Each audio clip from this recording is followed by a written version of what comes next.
Keçmiş Azərbaycan SSR-nin Ermənistanın nəzarətində olan anklavları, eləcə də hazırda Azərbaycanın nəzarətində olan Başkənd kəndi məsələsindən imtina etmək mümkün deyil. Bunu Ermənistanın baş naziri Nikol Paşinyan deyib. Anklav və eksklav məsələsinə gəldikdə isə bütün həll olunmamış məsələləri həll etməliyik.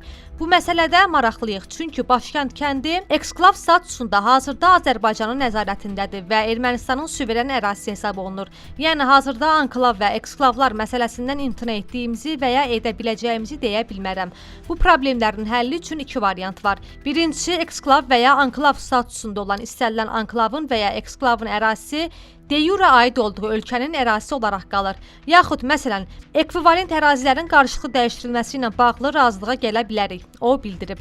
Paşinyan Bakını Başkəndi, Azərbaycan əskinazlarında və pasportlarında anklav, yəni Azərbaycana məxsus olmayan ərazi kimi ayrıca rənglə göstərdiyinə görə təqdir edib.